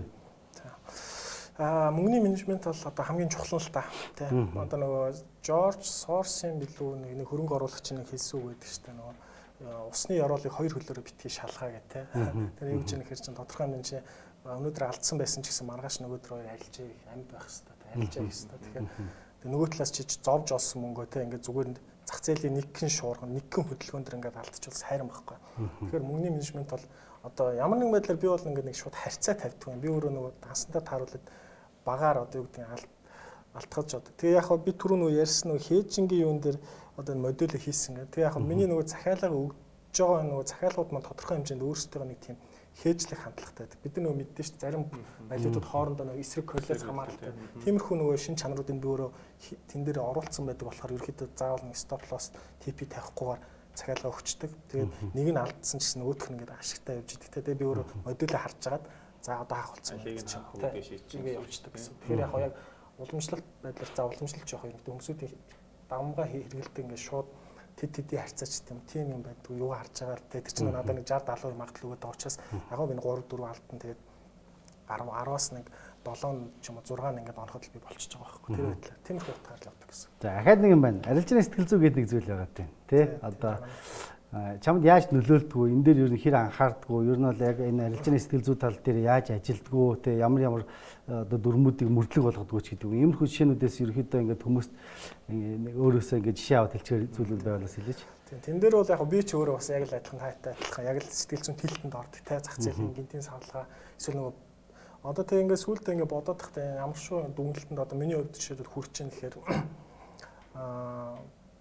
бид нар ингээд дотроо ингээд нэг юм өрчлөөд нэг юм бодлуудаа ингээд нөгөө ингээд юу яачих чинь үүсгэж чинь одоо өснөгээ бодчихдаг тий өснөгээ бодсон болохоор алдагдaltaй байсан ч гэсэн явуулаад байдаг бид нар ингээд нөгөө зах зээлтэйгээ биш ингээд бодолтойгоо л ингээд яваад байдаг тэр хамгийн том риск байна тэгэхээр ингээс нөгөө зах зээл хэрэг үнэхээр л бүр чиний эсрэг яваад байгаа бол ингээд алдагдлаа зоригтой хаад сурах ч үт юм аа ингээд хэсэг ингээд өөрийгөө нэг зай аваад ингээд паузлж чаддаг баг тиймэрхүү бас нэг сахилга батыг бол ялцчихвал алдагдлаа яаж сурах хэрэгтэй сайн би өөрөө сайн мэдэхгүй. Ямар ч миний хувьд бол тэр бол хамгийн их чаленж нь те. Арилжаа яж байгаа юмсууд зөвхөн safety бусад санхүүгийн бүтээгдэхүүн ялгаагүй шүү дээ. Бид нар бүгд ханшиг хинж таамуулж мэдэхгүй яг 100 таамуулж мэдэхгүй учраас бүгдэнд нь яг юм чаленж бол байгаа. Тэгэхээр бид нар ингээд нөгөө те ямар нэгэн байдлаар дотроо өөрийнхөө бодолтой ингэж нөгөө нэг ингэж яах вэ? Ямар нэгэн байдлаар өөрчлөлт прогнозлж тэрнийхээ дагуу бодоод ингээд бариад байх шүү дээ. Зах зээлэл ингэж дагаж явах. Тэр хамгийн энэ бас ингээд гадны том трейдерүүдийн юу ч гэсэн сонсож байгаа ч гэсэн яг л нэг иймэрхүү санаа зарчмаас хэлж байна. Тийм шүү. Яг хоо хэдүүлээ одоо нэг юм яг түрүү ярьжлаа те одоо арилжааны тал дээр одоо нэг зохицуултгүй байдаг тэрнээс болж одоо юу гэх юм илүү өндөр юу санал болгодог ч гэдэг юм уу энэ гэж ярьдаг тийм үү. Тэгэхэд одоо санхүүгийн яг одоо энэ зохицуулалтын зах зээлийн хөрөнгөний зах зээл ч гэдэг юм уу одоо бид нар чинь хөрөнгөний зах зээл дээр ажил үйлсгээ явуулахын тулд одоо заавал сошиал авдаг тийм үү. Тэгээд сошиал гэж авахт нь тэнд заавал одоо нэг юм ёс зүйн одоо бүр хичээл тусдаа ордог тий. Одоо яг брокерийн ёс зүй ч гэдэг юм уу. Одоо бүр нэг CFP дээр ч гэсэндээ баг ихэнх хүмүүсийн ундаг хэсэг нь одоо яг тэр нэг ёс зүйн хэсэг дээр этик хэсэг дээр бүр ингээд хүмүүс ундаг ч юм тий. Тэгэхээр хэдүүлээ энэ талаар илүү ярилцвал ямар вэ гэж би бодож байгаа байхгүй. Ягаад тэгэхээр за яг мэдээж хэрэг брокер дээр бид нар одоо жишээл үн цасны брокер дээр данс нээлгийа гэд нээлгчлээ захиалга өглөө гэх юм бол тэр хүнээс авсан бол тэр хүн биелүүлэх үүрэгтэй тий. Тэгэхээр урдуур нь өөрийнх нь захиалга хийж болохгүй харилцаж байгаа төрүүлдэг ч юм ингээд ийм ёс зүйтэй бас нэг юм уу яваад нэг 90 оноос хойш ингээд нэлээ ингээд бас тогтцсон. Тэрийг сахиунсуулах хороноос ингээд хяндаг юм тийм байна тийм үү. Тэгэхэд одоо ингээд манай дээр чинь болохоор яг team зохицуулалт энэ төр ороогүй байхдаа л forex гэдэг зүйл ингээд гараад ирсэн байсан тий. Одоо анх нөгөө би тетэн төгрөг олсон болсон ингээд одоо зураг мөргийг хаасаагүй байдаг байлаа шүү дээ. Одоо шил team юм одоо байж болох ч юм уу гүү ч юм уу одоо тий эн чинь ёс зүй муу юм уу яг өмнөөр олсон юм уу ч гэдэм. Энэ тал дээр ямар үзэлттэй байдаг вэ юу? Тий. За өөрөө гоё суур одоо санхүүгийн зах зээлийн хамгийн суур зарчмыг бол хөндөж байна. Одоо энэ санхүүгийн зах зээл, санхүүгийн үйлчлэгээ бизнесүүдийн ард асар их нэг хувь харилцагчдын хөрөнгө байждаг, бодит хөрөнгө байждаг. Тэгэхээр зэрэг энэ одоо энэ зах зээл дээр үйл ажиллагаа явуулж байгаа, энэ үйлчлэгийг үзүүлж байгаа энэ мэрэгжлийн байгууллагын хүмүүсүүд, брокерууд, одоо мэрэгчлэтнүүд, удирдлагууд бол ерөнхийдөө энэ санхүүгийн одоо сахилга бат гэх юм уу, ёс зүйг бас өндөр хэмжээнд авч явахаас арга байхгүй. Дэлхийн одоо олон муу жишээнүүд байдаг. Зарим нэг компани хувьцаа ч юм уу гүйцэтгэл муу багтаггүй манай сайн явж ин гэхэд хүмүүсүүдийг хуурах байдлаар ингээд асар их мөнгө одоо өөртөө цуглуулж ашиг онжоол богино хугацаанд олчдаг. Тэгтэл тодорхой хугацааны дараа нөгөөх нь явуург байсан ингээд мэддэгдээд ирдэг. Тэгээд ингээд амиа оролдог ч юм ингээд маш. Тэгэхээр зэрэг энэ зах зээл дээр ажиллаж байгаа мэрэгчлэтнүүдэд өөрөө тийм одоо юу гэдэг ёс зүй барьж өөрийгөө ингээд энэ сонирхлын зөрчил ямар нэгэн байдлаар ингээд өөртөө ашиг онжоо авах байдлаас ангид байх тэрийг бол айгүй чухал. Ялч хамгийн чухал суурь асуудал байна. Тэгээ нөгөө талаас яг FX одоо валютын арилжааны хувьд бол манай дээр өөр энэ өөр зөвхөн манайд ч дэлхийн ихэнх улсууд зохицуултгүй зах зээл шүү дээ. Тийм тэгэхээр зэрэг одоо энэ зохицуултгүй зах зээл энэ мэрэгжлийн одоо дотоодын өөрөө ингээд тухайн Монголдо ингээд зохицуулттай байдаг брокер ч юм уу эсвэл хяналтанд байдаг брокер нь өөрөө ийм сайн шийдэл оруулаад одоо валют арилжааны брокерийн шийдэл оруулж ирэх нь өөрөө харилцагчийн бас их ашиг нийцмээр байгаа. Одоогоор манай дээр бас тийм цөөхөн байгаа юм л да тий. Оруулж иж байгаа цөөхөн байна. Бага нэг нь болохоор бас тодорхой харилцагчийн бас юунд бол нийцэхгүй байх шиг байна. Харин тийм. Одоо яг гол юм хэдий тимч гэсэн те одоо бид нар хүн штэ те. Тэгээ бас тэнд нэг хүн бас хохирохгүй гэдэг утгаараа ер нь бол ингээд юм ёс зүй гэдэг юм чинь тэгээд хүмүүжил гэдэг ч юм уу те бидний нэг юм байглаас өөр байх хэвээр. Тэгэнгүүт нөгөө нэг яг нэг тэр тал дээрээ нэг жоохон бас нэг хитрхи назгаач гэдэг юм. За сүүлийн үед одоо крипто зах зээл орж ирээд бүр нэг юм ста хамаагүй болчлоо гэдэг утгаараа хандж байгаа шиг байна. Нөө хөдөө мөдөөгөр явж байгаа нөгөө гарууд байгаа шүү дээ. Одоо тэднийг одоо хийн хариуцах гэж байна. Тэгээ бидээс ер нь айл ал талаасаа энэ ёс зүйн талаар ер нь ойр тойронд оч гэсэндээ тэр одоо ийм юмнаас ингэж үлгэрлэж бас явах гэж тий. Нөгөө талаас бас миний одоо ингэ судлаачийн бас анзаарч байгаа юм болохоор Монголд нэг юм community хэрэгтэй байх шүү. Энэ зах зээлийн талаар ингээд нэг дуу хоолой одоо энд оролцогчдын энд арилжаа гэдэг залуучууд ирэх ашиг хамгаалдаг те. Хууль зүйн хувьд болоод өөрөө ингээд өөр гадаа офшор брокер ч юм уу гадны брокер ирж ингээд харилцагчийн эсрэг арилжаа асар их алдагдлын төр хүлээлгээд бол тэрийн тодорхой хэмжээгээр одоо олон нийтэд таньж мэдүүлэхэд байт юм баандах ч байт юм уу те. Мэдээлэл өгөх ингээд олон нийтэд зөв мэдээлэлээр хангах нэг тийм ялч community бас хэрэгтэй байна. Тэг яг гоо миний бодлохоор одоогоор бол энэ бас танаа нөгөө Discord-ийн групп дээр бас энэ тийм swing traders гэдэг энэ Discord групп дээр бас энэ хүмүүсүүд зөв мэдээлэл олохыг бас явж байгаа шиг байна. Тэрийг илүү нэг юм институционал төвшөнд авч явмаар юм шиг байна, тийм зөв мэд. Тэгжиж нэг олон хүмүүсүүд мэдлэгтэй болох тусмаа нэг янз янзын гарууд нэг хууртах, яах одоо найдваргүй брокер энтертэй данс нэг ч юм иймэрхүү юмудаас бол өөрсдөө хамгаалж чадах тийм боломж бүрдүүлэх гэж харж байгаа. Тэгэхээр энэ дээр бас та залуучуудад одоо энэ зах зээл дээр арилж байдаг хүмүүсүүд маань өөрсдөө бас тодорхой хэмжээнд манлайл үзүүлээд community үүсгээд ингээд бас явах нь хэцүү байгаа тийм. Бид нар чинь бүр Discord дээр одоо нөгөө нэг blacklist хүртэл уг нь гаргачаад л байгаа. Яг тэр тэнд орох хүмүүс бол уг нь байгаа. Гэхдээ бас заримдаа бас нэг хайрлт юм уу, өрөвдд юм уу. Шот хийж чадахгүй. Тий, шот хийж бас чадахгүй. Одоо гэхдээ яг манад нэг үн цасны зах зээлийн тухай хуулиар одоо энэ санхүүгийн зохицуулах хорооны энэ бүртгэлийн журам энэ төр бол бас ямар боломж байдаг вэ гэхээр өөрийгөө зохицуулах байгууллага гэж байдаг. Одоо жишээлбэл хөрөнгөний зах зээл дээр Монголын үн цасны арилжаа эрхлэгчдийн холбоо гэдэг энэ өөрийгөө зохицуулах байгууллага байдаг. Гишүүнчлэлтэй гишүүдийн эрх ашигыг хамгаалдаг те санхүүгийн зах зээл боловсрол мэдлэгийг ингээд түгээхэд гэтээ энэ илүү нөгөө биржийн зах зээлийн бүтээгдэхүүнтэй илүү хамааралтай. Бидний яриад байгаа энэ марж арилжаа, форекс маань өөрөө CFD арилжаа маань өөрөө биржийн бус зах зээл.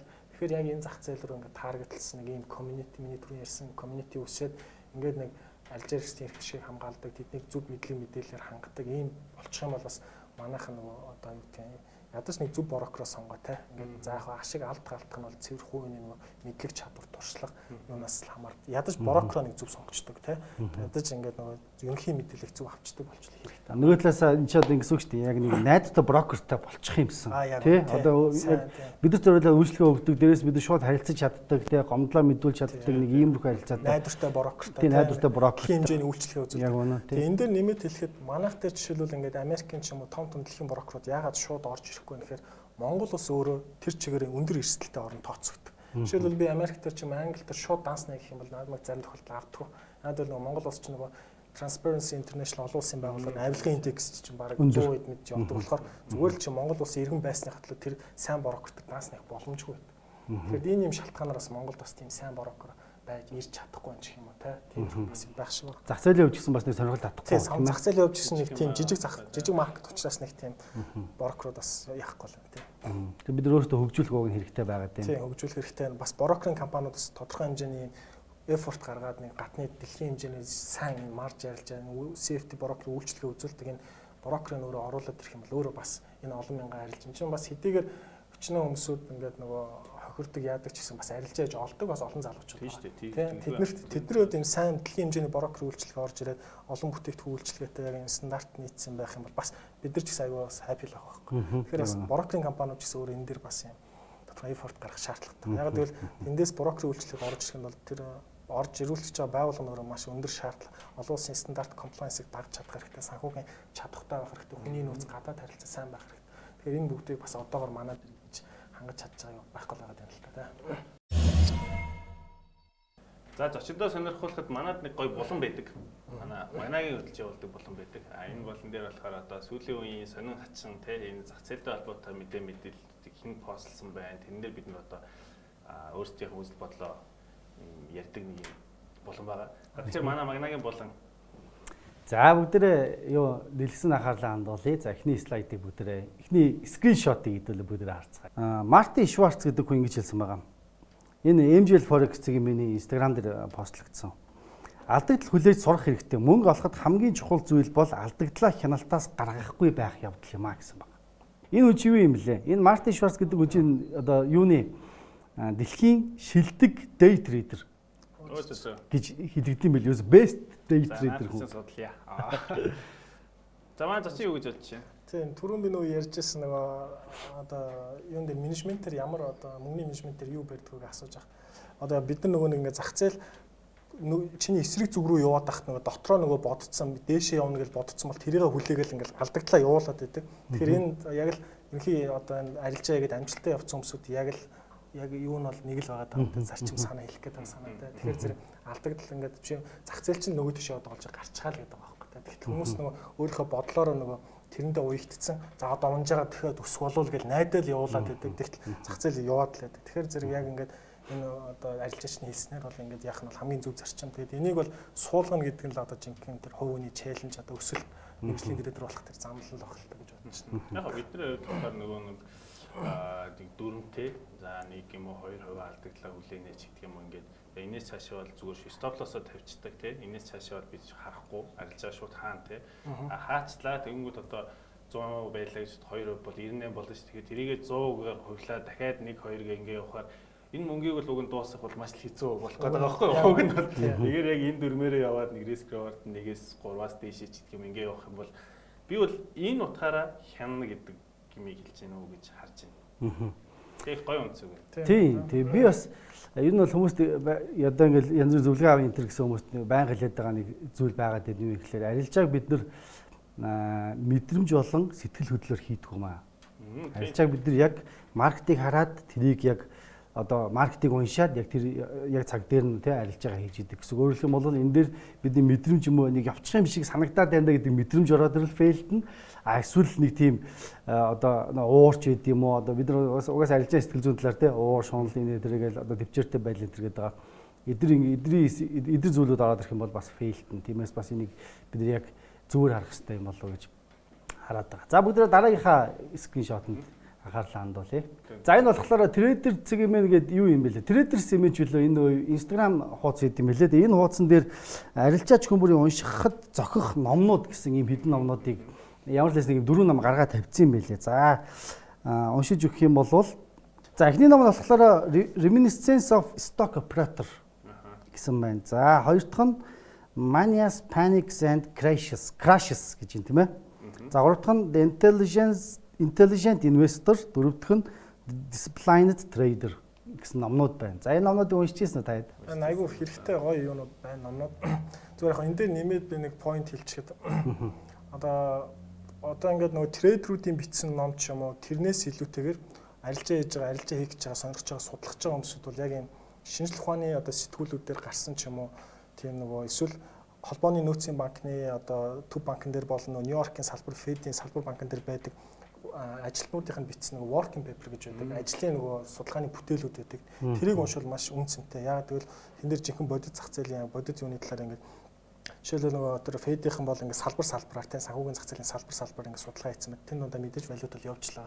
Тэр яг валютын тэр пейперүүдийг судалгааны бүтээлүүдийг харж унших юм бол яг тэгвэл трейдерүүдийн номыг уншихаар ямар юм байдаг гэхээр тэр хүний бодол яваад байдаг. Хүний үзэл, хүний үзэс тулс юм. Гэтэл зах зээл чинь бол яг түрүүн бид нар ярьсан нэг юм статистик тоо баримттай зохицуулт юмуд нь өөр байдаг. Тэрийг бол яг энэ мэрэгжлийн байгууллагын энэ бүтээлүүдээс харах юм бол яг илүү нөгөө бодиттой зах зээлийн талаар бүрэн мэдээлэл зураглалыг бол бас авах боломжтой.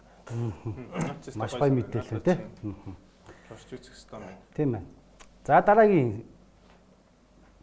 За энэ зүгээр манайхан бас их наргиж чаддаг. Тэгээд энэ Forex жил хуваалцсан дээр тавигдсан нэг юм юу байгаа. За алтан дээр бай нээжлээ гоё могооны зураг байвал галс саваараа гэсэн чи доор нэг зүгээр комментээр нөгөө Nokia-ны могоо шеэрлсэн байгаа энэ хэсэг бас их нийттэй зүгээр. За зүгээр нарийн олгоо оруулсан. За дараагийнхаа скриншотыг шууд харчихъя. За сугархуу Радна гэдэг хүн ингэж постлсан байгаа. Хүүгээ бууруулж ханшаа хүчтэй байлгахын тулд Монгол банк инфляцийн зорилтоо буулгах хэрэгтэй. 4-5 жилийн өмнө манай 8% инфляцийн зорилт Аргентин, Украин зэрэг эдийн засгийн сүрж байгаа улсуудын ойролцоо байлаа. Монгол бол нэгдүгээрт бензинээ Оросоос авдаг, хоёрдугаарт Хятадаас импортоор хэрэглээг хангадаг, гуравдугаарт өөрөө эрдэс баялагыг экспортлдог тул шок ихтэй гэж тайлбарлаад байдаг баг. За нэгдүгээрт бензиний үн дэлхийд өсвөл Орос ч үнэ өөрчлөгддөг. Оросын инфляцийн зорилт 4%, энэтхэг бас бензин импортлогч зорилт нь 4%. За хоёрдугаарт Хятад хүнс юм импортлдог хуучин соц орнууд гээд зөндөө байна. Дэлхийгээрээ л авч байна гээд тэгээд манайх шиг Аргентин болчихгүй байгаа үз. За гуравдугаарт эрдэс экспортлдог Орос, Казахстаны зорилт 4-5%. Инфляцийн зорилт 1-2%-аас илүү байх нь улс төрчид ямар нэг аргаар Монгол банкнаас мөнгө гаргаж аваад тэрийг инфляцийг 6%-д хүрэхийн тулд гэхээс өөр юу ч биш. Зорилт 1-2% болчихвол хинч тэгж чадахгүй. Инфляц зорингууд шууд буурахгүй 1-2 жилийн хүү өндөр байхыг шаардаж магад. Гэхдээ нэг инфляц буус үед хүү бураад одоо бүгдээрээ хүсэж байгаа үр дүн гарна. Монгол банк улс төрөөс хараад бус зорилттой үнэж байх ёстой. За гэсэн зүйл байна. Энэ одоо яг манай мөнгөний ханштай холбоотой. Бид нар өнгөрсөн дугаар дээр ярьж ирсэн долларын ханш яах вэ гэсэн өснөөл гэж хэлсэн. Одоо тэгээд бараг 3000 гараад ингэ явж байна. Ойлгомжтой ч байлаа да тий. За энэ тал дээр манай зочин юу гэж бодож байна? Яг миний хувьд энэ дээр нэг хэд хэдэн point бас шийдэлж юм уу санал болгох зүйлүүд гэх юм бол нэгдүгээр сая энэ постэр дээр хэлсэн байна. Манайх чинь импорт бараг 1 тэрбум доллар ингээд гадагшаа бензин дурсгаж байна те. За Хятадд бас асар хэмжээний нөгөө импортын бараа явж байна. Тэгэхээр бид нэр доллар худалдаага Оростой рублээр Хятадтай юанаар бид нар нөгөө шууд нөгөө валюта ингээд нэрлсэн байдлаар ч юм ингээд шууд нөгөө рубльтэй найрлаж ч юм уу юантай их тийм гэрээ нэгдүгürt хийх боломжтой болоо гэж бодож байна. Тэгэх юм бол долларын хит их эрэлтийг бол бууруулах боломжтой. За цаана одоо жишээлбэл хэрэг та санаж байгаа бол нөгөө 2010 онд илүү 11 онд Монгол банк чинь нөгөө Хятадын ардын банктай нөгөө валютын swap хэлцлээд хийсэн байдаг шүү дээ. Бараг 11 тэрбум одоо доллар болон 2 тэрбум орчим долларын төгрөг юаны хилцэл хэсэг байхгүй. Тэгээ тийм хэмжээний харамсалтай нь манайх нөгөө сахилга батгах учраас тэрийг нөгөө эргэлдүүлж байгаа буцаагаа тодорхой гэрээний хугацаа дуусах тэр мөнгө гаргаж өгөх хэрэгтэй байсан чинь нөгөө халамж боломж тухайн энэ засгийн газар халамжинд ч юм энэ тарга идсэн. Тэгэхээр тэр шиг бид нар одоо яг ийм emergency Монгол улсын эдийн засгийн макро түвшинд асуудалд орцсон байгаа улсын хувьд бол холбооны нөөцийн банк ч юм уу эсвэл холбооны нөөцийн банктай гэрээтэй байдаг нөгөө энэ swap валютын кредит лайн гэж байдаг байхгүй. Тэгэхээр яадаг гэхээр жишээлбэл Япон, Америк хоёр ингээд Японд гинтийн долларын эрэлт хэрэгцээ бий болсон үед юу болох вэ гэхээр нөгөө swap-ын юуны шугамынхаа дагуу тодорхой нэг хэдэн 20-30 тэрбум долларыг тодорхой 3-аас 6 сарын хугацаатай ингээд шууд хүүгүүгээр ингээд ашиглаждаг. Тэгээд тодорхой хугацааныхаа дараа зөвхөн хоёр улсын валютын бодлогын хүний зөрүүг төлөөд үндсэн мөнгө өгч солилцдог. Тийм шийдэл байдаг. Тэгэхээр манай гадаад харилцааны юм сангийн яамнаас жишээлбэл энэ Федийн жишээлбэл манай шалгуурыг хангаж чадахгүй байлаа гэхэд манайд одоо гадаад харилцаатай сайн Солонгос, Япон, Хятад гэх улсууд биш. Эдгээртэй бид нар нөгөө нэг долларын нөгөө swap хэлцэлд орч төгрөг долларын валют swap хэлцэлд нээч болох байхгүй. Кредит зээлийн одоо зээлийн шугам гэж ярьдаг шиг валютын swap хэлцлийн шугам нээгээд тухайн нөгөө Монголд яг одоо өвөл ингээд нэг хэсэг нэг доллар хэрэгтэй өсдөг тэр үеэр нэг доллар хэсэг ашиглаж байгаа буцаагаад хавар одоо алт малт тушаагаад мөнгө Монгол руу ороод ирэх юм буцаагаад өгчдөг. Тэр нь зээлийн хүү байхгүй зөвхөн хоёр улсын валютын бодлогын үний зөрүүгээ төлөө явдаг. Тиймэрхүү шийдлүүд жишээлбэл бас. Энэ дээр нэг ихтэй нэг одоо асуулт байна. Ер нь яагаад бид нар ингээд дэлхийн дээр ингээд долларыг хэрэгэлдэг болчихсон бэ гэдэг нэг сонир асуулт байгаа байхгүй юу? Яагаад одоо forex дээр жишээлбэл хамаг commodity-нууд нь дандаа доллараар үрждэг. За яг паундас ингээд ганц нэг хослол байна те. Ер нь ихэнх дээр нь дандаа доллар байгаа шүү дээ.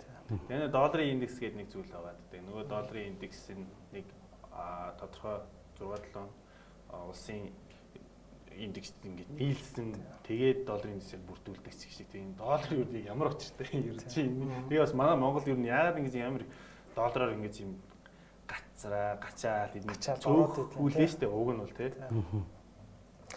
би нэг түрүүн дурж ирсэн 2019 оны олон улсын төлбөр тооцооны банкны Trianus survey гэдэг 3 жил тутамдыг гардаг юм тий биржийн бус олон улсын валютын зах зээлийн статистик дээр тэн дээр дэлхийн ингээд валютын төлбөр тооцоонуудын 90 оноос хойш баг 88-аас 90% дандаа доллар дээр суурилж байгаа. Тэгэхээр энэ яаж бий болоод байгаа юм гэхээр 2 дугаар дайны дараа нөгөө Бреттон Вудийн нөгөө гэрээгээ тэрэн дээр юу болсон гэхээр Дэлхийн банк IMF хоёрыг байгуулсан. Улс орнууд нөгөө дэлхийн IMF тэр хоёрыг. Тэгээд тэрний дүрм юун дээр ингээд ямархуу одоо ингээд нөгөө гишүүн орнууд үүрэг хүлээждэг вэ гэхээр нэг талаас төлбөр тооцоогоо доллараар их эсвэл нөгөө доллараар нэрлсэн байдлаар ингээд өөрсдийн валютуудаар байршуулах ч юм уу. Нэг талаас нөгөө талаас дэлхийн нөгөө эдийн засгийн гол нөгөө одоо цус гэж ярьдаг нөгөө бензинийг ОПЕК-ийн гишүүн улсууд ч нөгөө доллараар их нөгөө юу хийцэн штэ хэлцэл. Тэгэхээр ингээд доллар ингээд автоматар хиймлэр өсөд байгаа. Тэгээ нөгөө талаас ингээд одоо улс одоо ингээд бид нар ямар нэгэн байдлаар энэ ч нөгөө доминант дэлхийд дэх доминант улс учраас ингээд цэрэг эдийн засгийн нийгмийн эдийн засгийн бодлоор ингээд валютуудаа өөр ингээд төлбөр тооцоонд ингээд давуу их үүсгээд үр дүнд нь яаж юм гэхээр жишээлбэл бид нар ямар нэгэн төлбөр тооцоо эсвэл Английн паундыг ч юм уу авахдаа заавал долларыг ингээд доллартай нэг төгрөг нь харьцаа дараа нь тэр доллар нөгөө яг худалдаж авах гэж байгаа эцсийн бүтээгдэхүүнтэй харьцаа дунд нь хиймлэр нөгөө долларын эрэлт үүсгээд байгаа байхгүй. Энэ өөрөө ингээд дэлхийд аяр доллар эрэлттэй байх нэг суурь шалтгаан болоод байна. За Монгол улсын хувьд бол одоо тэр нөгөө 91 онд нэг IMF-д элссэн байдаг. Тэгээд зарим улсууд бол ингээд Хонконг шиг нөгөө доллароо ингээд төгрөгтэй ингээд уйчи гэж яриад байдаг. Ингээд доллар бол Хонконгийн хувьд бол ингээд валюта уйцсан байдаг. 7.85, 7.65-аар уйчдаг. Тэрнээс дээшээ доошоо гарддаг. Тэр бол ямар улсын хувьд боломжтой вэ гэхээр тэр бол нэг юм капиталын урсгал дотгошоо улсын хувьд бол боломжтой байдаг. Манай шиг капиталын урс, манай ч хэрэглэгч эдийн засгийн сүртэй улс байхгүй. Тэгэхээр дандаа капитал гадагшаа урсч идэг улсын хувьд бол тэр валютын хань шиг аль нэг валюта уйх нь айгүй риск. Зүгээр төлбөр тооцоогоо хийхдээ бол жишээ нь түрүү ярьсан рубль 90 тийм ингээд том улсууд гадаад худалдаа ямар юугаар хийж байгааг тэрүүгээр хийчих боломжтой байхгүй. Тэрийг IMF ч гэсэн бас өөрийнхөө зөвлөмжийн дотор бол оруулсан байдаг. Улс орнуудын ямар төрлийн одоо нэг валютын ханшийн юу дэглэмийг барьж явах, ашиглаж явах гэдэг юунууд дээр нийт юм юу багт байгаа. За бүгдээ дараагийн слайд руу анхаарлаа хандуулъя. Дараагийн скриншотыг харцгаая.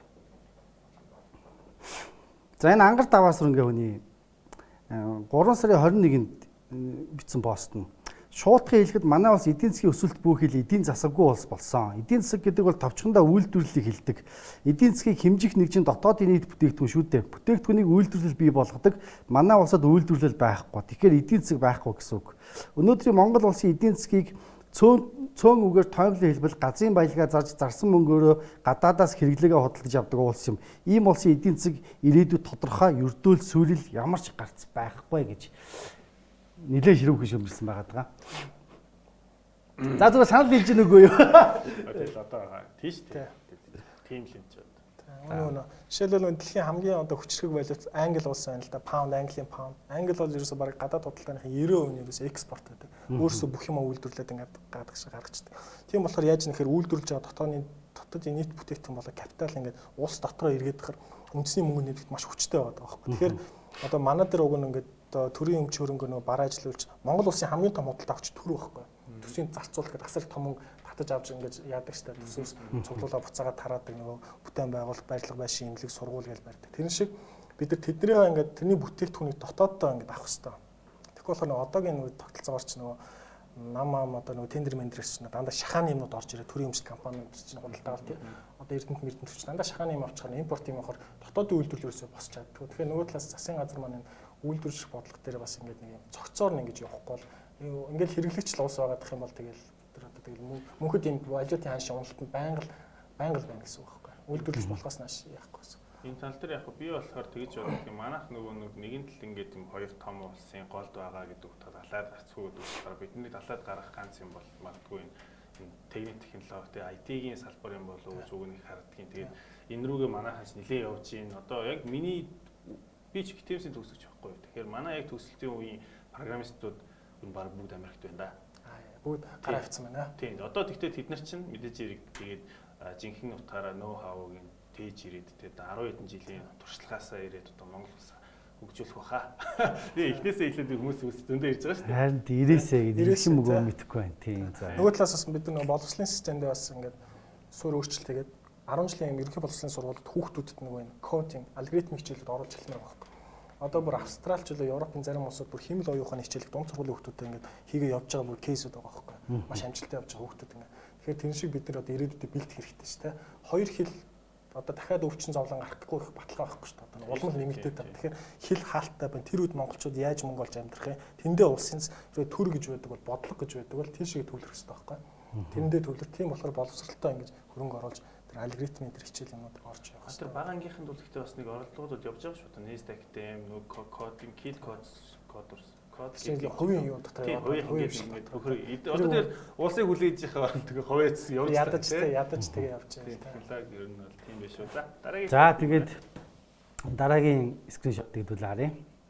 За манай алдарт Жорж Сорос ингэж хэлсэн байгаа. За зөвдгөө буруутгах гэдэгт биш, зөвдөх үед хэдийг олов, буруутгах үед хэдийг алдав гэдэг л чухал.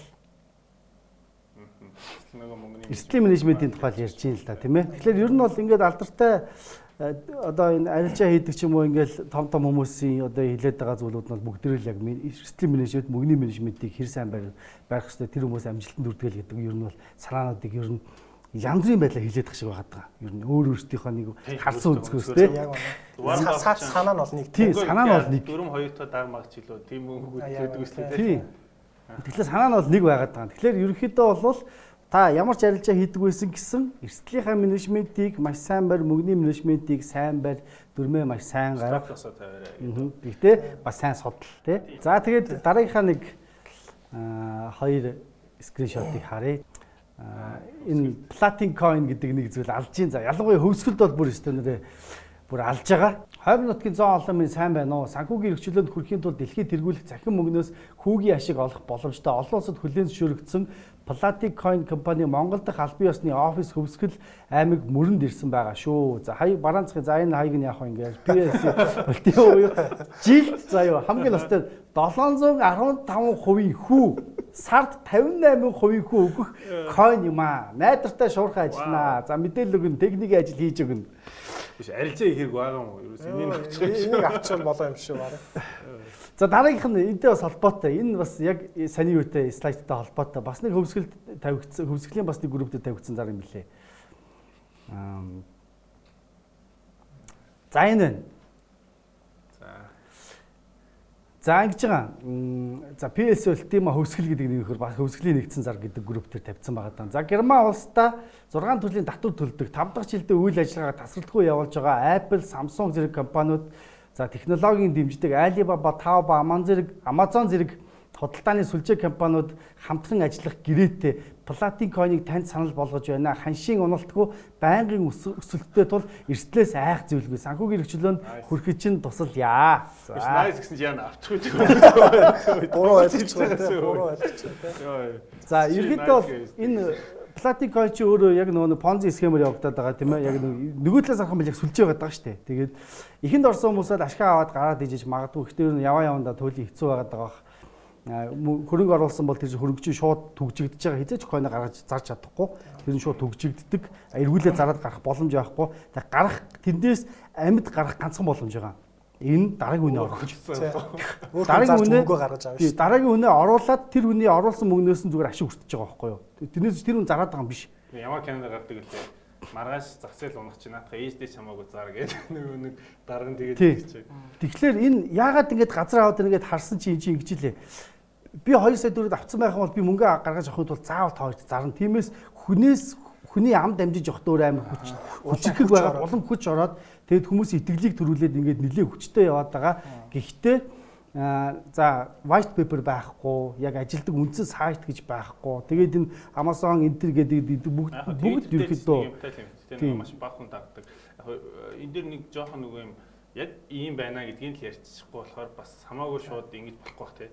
Тэгээ нэг юм хэлэхэд одоо coin market cap дээр бол байдаг юм билээ. Одоо 2800 дээр ч үлээ ингээд одоо эн чинь нэг аваад coin байгаа шүү дээ. Тэн дээр байдаг. Өдрийнхөө volume нь бол бага юм билээ. Тэгээд бас одоо юу олон зөвшөөрс за яадаглаа Bittrex-тэй Binance ч гэдэг юм уу одоо за Bitfinex юу гэдэг юм эднэр дээр байхгүй нэг Xbox юу гэдэг нэг хэд 2 3 бийж дээр байх байгаа. Тэгээ өдрийн volume бол үнэхээр бага юм байлээ. Тэгээд яг биний зүгээр айц хашны өсөд байгаа байхгүй юу. Тэгээд бид энэ анзаарч volume багтай өсөлтийг бол бас байж сонин тий. Тэгээд зарж болж гин үү туршаад үзээрэй гэд би хэлмээр байгаа. Яг тэгээ бид нар Bitconnect-ийг нэгдэж штэ. Эхний 10-д орж исэн. 17 8 он яаж идлээд яаж гарч ирж идлээ. Тэгээ одоо байхгүй шүү дээ. Яг алдах үедээ гэж сануулж хэлж байгаа шүү. Шууд дис гэж бас хэлж болохгүй бах уу. Энд ч одоо бас үнэхээр яг ч coin market байгаа юм чинь. Тэгээ нөгөө талаас бас яг нөгөө энэ нөгөө хүмүүсийн санхүүгийн боловсролтой холбоотой байгаа. Манай санхүүгийн боловсрол таар учраас ингээд иймэрхүү төрлийн понзи схемүүд үе шатаагаар хэдэн жил болоод гарч ирээд хүмүүсүүд өмнө ингээд алдсан ч гэсэн ингээд дахин аваад ийн гэдэг нь мэдлэггүй боловсралгүй байгаа. Тэгэхээр нөгөө талаас бид нар одоо боловсролын системд энэ санхүүгийн төрлийн хичээлүүдийг оруулж өгмөр. Ядаад жишээлбэл сумын төвийн дорж ч юм уу ингээд ноосоо махаа тушаага хотод орж ирлээ. Тэгвэл хувьцаа авах уу, одоо бонд авах уу, банкнд хадгаламжинд их уу, гадны хувьцаа авах уу гэдэг тэр хүн бодож чаддаг байх хэрэгтэй байна. 10 жил 5 дараа бид нар санаж байгаа нөгөө хүүхдүүд нөгөө математикийн өгүүлбэртэй бодлого бодвол биш. Батад 3 айлан байсан, тэнд одоо юу гэдэг 4 айлан байсан бол ингээд хинээс аваад яасан бол хэд болох вэ гэдгийнх нь орно.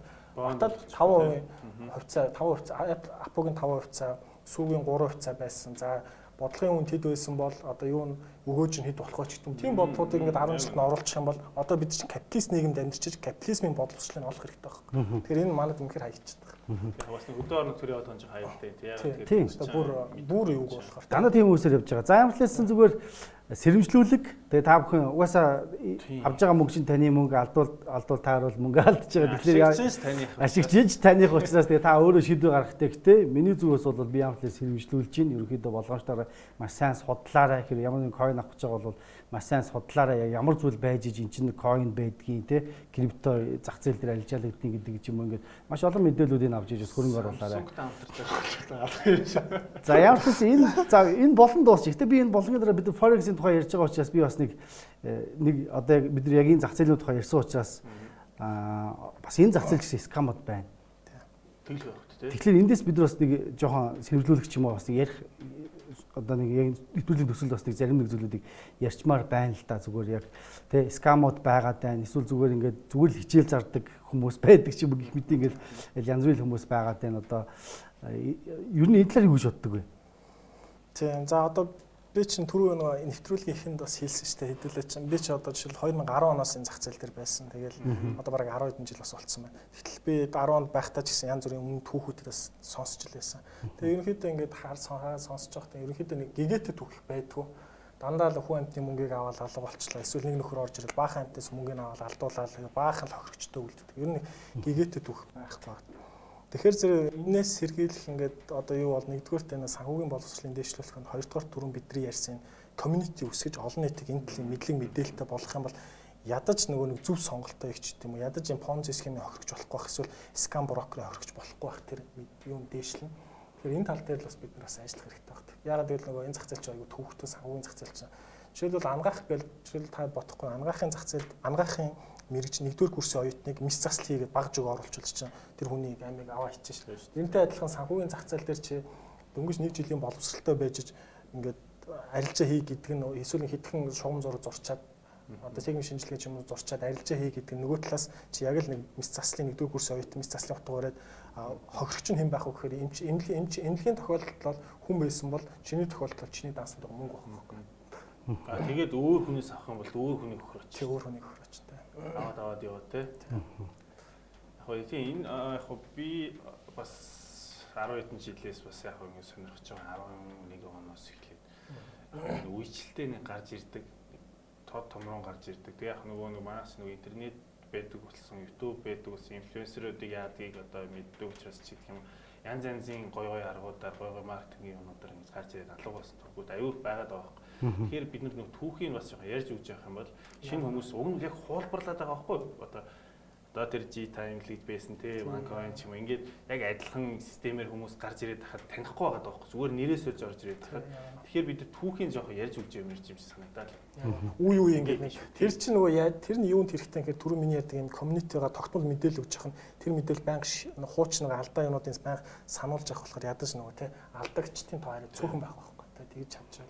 Тийм одоо community үүсгэх тогтмол олон нийтэд мэдээлэл юм хүргэжээл ядаж нэг blacklist-ийн зарлж ивэл те. Саяхан нэрээ их сони юм тохиолдсон. Би чи эсвэг трейдерсийн админ одоо магч 3 админ те.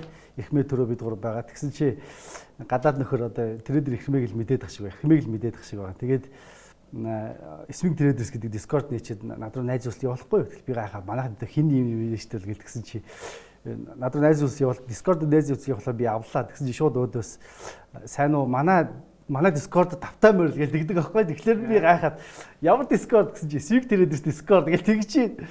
Тэгэхээр нь би явуулаад нөгөөдөлтөд чи англиар яриад байгаа шүү дээ. Тэгэхээр би ганц нэг бичлээ. За өөрөө яг хэн блэ гэсэн. Надаас гол нь миний локейшнийг асуудаг. Яг хаана мэдгийг яад гэдэг ямар аргаар арилжаа хийдэг мэдгийг гэдгийг хараад. Тэгээ би яагаад те 37000 хэдэн зуун хүмүүс байхад заавал яг админ руу нэнэхгүй ингээд те яг админ нь олж ингээд найз уулзалт явуулчаад тэгээд намайг скамт гадаг юм бэ гэд бодоод ингээд харсан чи манайч нөгөө ройлууд нь одоо чинь яг миний нэрний ард ройл нь админ гэдгийг кириллээр хүчсэн мэт юм бэл. Тэгэхээр мэдээ. Тэгэхээр нөгөө ч уншиж чадахгүй те англи хэлтэйг уншиж чадахгүй тэгээ ажми гэдгийг мэдээгүй. Тэгээд надраа буруу өлөөгөө хичээд байна тий. Арам хамгийн дээр байгаад идэг. Тий. Одоо тэгээд юунд дээр ч гэсэн явж илээ штэ. Группүүд ч гэсэн трейдер ихмээгээ бичсэн. Тэгээ хүмүүс англиар бичээд байгаа. Тэр чинь нэг багхгүй юу? Жижиг юм билээ шүү. Тий. Тэр чинь нэг хүн багхгүй. Одоо надруу дээр бичдэг тэр трейдер ихмээгээ бичсэн чинь нэг хүмүүс байгаа байхгүй юу? Ерхэд бол. Тэгэхээр янз бүрийн скам бол зөндөө байгаад байгаа. Манай группүүд энэ нэг хідэн элдв янзын линк тавьдаг хүмүүсийг блоклоод өгч болдгоо юм хата админууд нь ерөөсөө Facebook-ээр нэг юм бичлээд орон комментэр биураад. Группүүдэд жоохон зэгцэлмээр байна. Залуучуудаа ажиллая гэрээ. Яг өнөө хэлэх хэрэгтэй тийм ээ.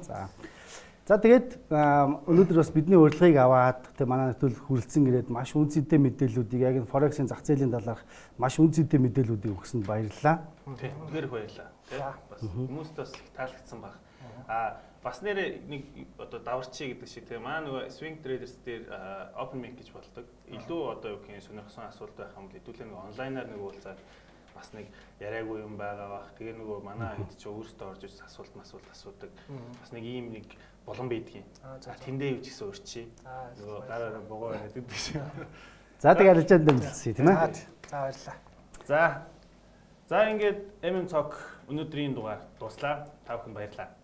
Лайк дарах мартваа, subscribe бас мартваа гэдэг үг нь манай магнаа хэлдэг байсан чи би хэлчих. За баярлалаа. За сайхан баярлалаа. Сайхан. Бас сайхан боллоо. Сайн тавьж байгаа.